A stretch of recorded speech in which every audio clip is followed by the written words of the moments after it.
Every Saturday since we've lived in this apartment, I have awakened at 6:15, poured myself a bowl of cereal, added a quarter cup of 2% milk, sat on this end of this couch, turned on BBC America, and watched Doctor Who. And he's still sleeping. Every Saturday since we've lived in this apartment, I have awakened at 6:15, poured myself a bowl of cereal. I know. Look, you have a TV in your room. Why don't you just have breakfast in bed? Because I'm neither an invalid nor a woman celebrating Mother's Day. What time is it? Almost 6:30. I slept all day? No, it's 6:30 in the morning. What the hell is your problem? Okay, this cereal has lost all its molecular integrity. I now have a bowl of shredded wheat paste. I'm sorry, but I'm not going to watch the Clone Wars TV series until I've seen the Clone Wars movie. I prefer to let George Lucas disappoint me in the order he intended. Well, I want to watch it now. Then I believe we've arrived at another quintessential rock, paper, scissors, lizard, Spock moment.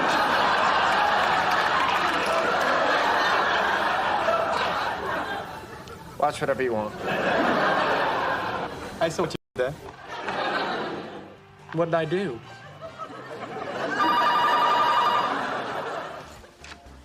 Hello? Hey, Howard. What's wrong? Okay, we'll be right there. What happened? Howard's at the Mars rover lab. He says he's in trouble. DEFCON 5. DEFCON 5? Well, there's no need to rush. What? DEFCON 5 means no danger. DEFCON 1 is a crisis. How can 5 not be worse than 1? Yeah, Star Trek 5, worse than 1. Okay, first of all, that's a comparison of quality, not intensity. Secondly, Star Trek 1 is orders of magnitude worse than Star Trek 5. Are you joking? Star Trek 5 is the standard against which all badness is measured. No. Star Trek 5 has specific failures in writing and direction, while Star Trek 1 fails across the board. Art direction, costuming, music, sound editing. You know what? Can we just forget I said DEFCON and go? Star Trek 5. I see no organizational system in here whatsoever. Which panties do you wear on Mondays? I don't need panties. I just need shorts and a shirt. My mother always told me one should wear clean underpants in case one is in an accident. One was already in an accident. It doesn't mean one won't be in another, especially if I'm driving. Clothes, Sheldon, I need clothes. Hey. Here. Seriously, those shorts with that top? All right. No. No. Oh, that's cute. We should have you checked for a concussion. Okay, now you gotta help me put these on. All right. But don't look. Don't look. I don't want you to see me naked. Oh, well, that's understandable. You may be interested to know that a prohibition against looking is well established in heroic mythology. Lot and his wife, Perseus and Medusa, Orpheus and Eurydice. Yeah, great. They always look. It never ends well. Okay, now you gotta help me get my arm into the sleeve. Okay. Is that my arm? It doesn't feel like an arm. Then maybe you should let it go. All righty.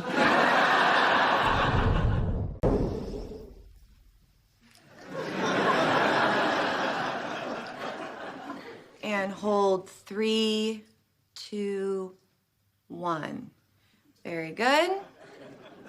Now let's try Warrior 2. And hold. I've read that there are great yogis who have such mastery over their bodies, they can draw water in through their genitals. Yeah,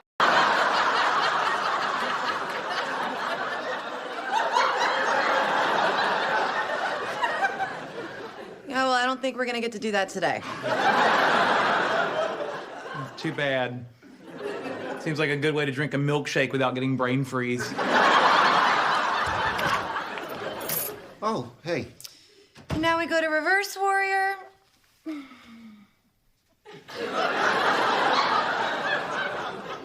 How did she get you to do yoga? Well, to be honest, I thought she said Yoda.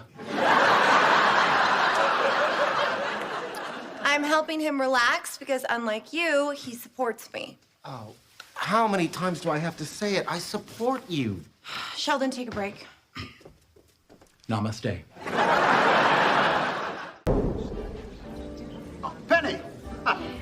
Oh, my rookie of the year. Oh, Dan, my boss who didn't want to hire me now is a little hug machine. You brand new and already the third best sales rep. Why don't you come over to my table? Yes, I'll be right there. Bernadette's just parking the car. Oh, good. Bernadette. Cute, sweet, vicious little Bernadette. Come on, she's not that bad. Oh, yeah? At the company picnic, she me and my grandson for losing the three-legged race. I mean, he still calls her that mean kid with the big boobies. I know she can be a little intense, but I swear she was so sweet once you get past all the... What are you talking about? Oh, we're just talking about how much we love working with you. Isn't that right, Dan? A little lower to the left. A little more. Good? No, still hideous.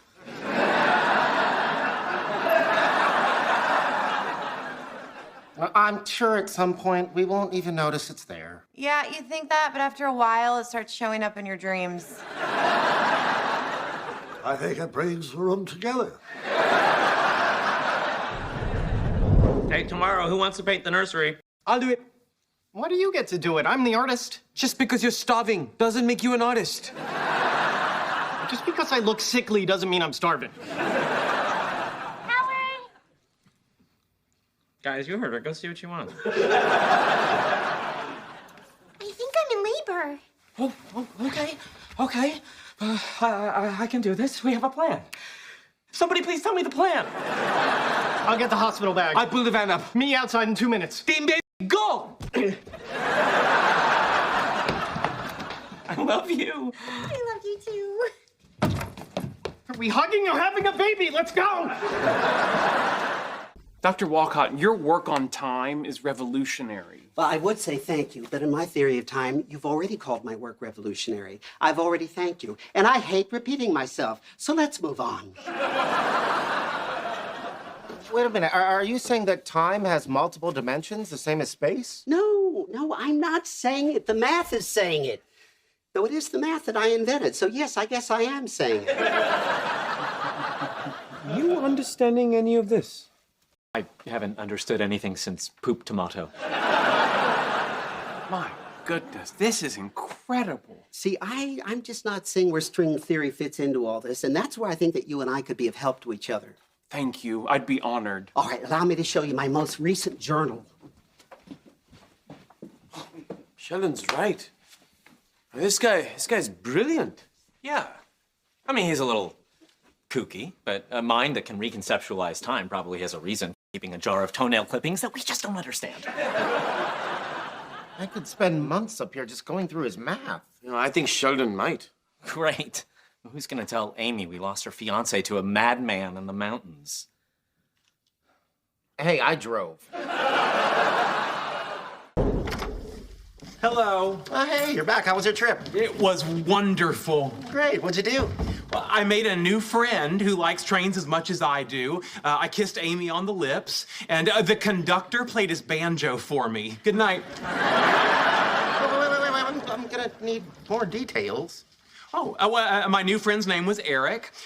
Amy's lips tasted like the brownie we had for dessert. The banjo-playing conductor was missing a finger, but he made up for it with his can-do attitude. Hang on. Are all those things equal to you? It never occurred to me to pick a favorite. Well, give it a go. I can't answer that without collecting additional data. Additional data, you dog! I'm not sure how listening to other nine-fingered banjo players makes me a dog, but all right.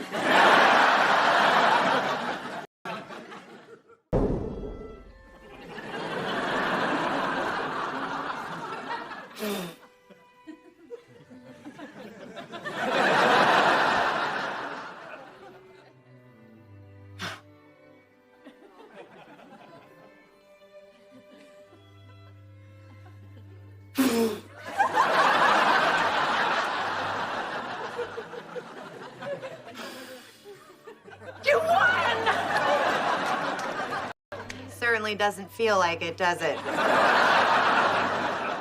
You know, my wife used to throw theme parties like this all the time. Oh, I guess that's where Raj gets it from. Well, he and his mother spent a lot of time together when he was young. I was always working. Hey, you know, Raj is dating a doctor who works a lot. Him and his mom have a type. You gotta laugh at that, right? No, hi.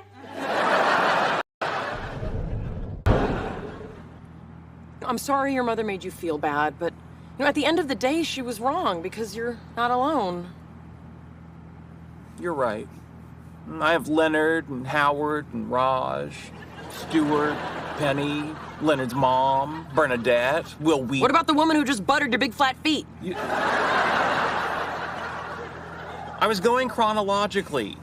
You're right between Kutherpali's father and Omar, the one-eyed sparklets guy. Well, let's try to not let it ruin the rest of our trip. I knew we should have never mentioned us living together in the first place. She was gonna find out eventually. Disagree. We've known about evolution since 1859. She still believes in Noah and his amazing zoo boat. This could have all been avoided if you'd only listened to me. Sheldon, I knew your mother was fine with us living together because I already told her we were. Why would you do that? This was a potential issue, so I got out ahead of it and I managed the situation for you. You managed the situation. That's right. So my mother thought I was incapable of finding a mate, and my mate thinks I'm incapable of running my own life. Not your whole life. I mean, science, you got that. Organizing your sock drawer, you're the king. But understanding how other people are feeling, that's a weak spot for you. I've gotten much better at that. Have you? How am I feeling right now? How should I know? Excited? Itchy? Give me the first letter. You and I are in a relationship. I help you with your shortcomings and you help me with mine. How would you feel if I contacted your mother behind your back? Delighted that you showed any interest in my family at all? Delighted? What, not if I guess for 100 years. What are you doing? The light is red, so I came to a stop. You're in a stolen cop car with a dead hooker in the trunk. You don't have to obey traffic laws. I know I don't have to. The fun is choosing to. Hey. Missed you guys at the faculty mixer. Oh, you should have been there. Dessert was bananas. Sorry, that was misleading. The dessert was pie, but the pie was bananas. Actually, the pie was cherry, but the taste of the pie was bananas. Those mixers are such a waste of university money. If they spent less money on frivolous nonsense and more money on science, we'd all be better off. You're a theoretical physicist. What more do you need than an office and a whiteboard? Someday, my new formulas on entropy decrease due to quantum decoherence will need to be tested, and that will require funding. Your theories are pretty abstract. I wouldn't even know how to design an experiment to prove them. Says the experimental physicist. Well, I know a place the university can make some cuts. Bye, Leonard. One second. He's got a point. In order to corroborate your string theory research, you'd have to create a black hole. Wouldn't that destroy the Earth? Well, perhaps. But we'd all go to the grave knowing I was right. I guess you could create a contained microscopic black hole. Huh. Interesting. Welcome back, Leonard. Sorry, you're out. What did I do? Exactly.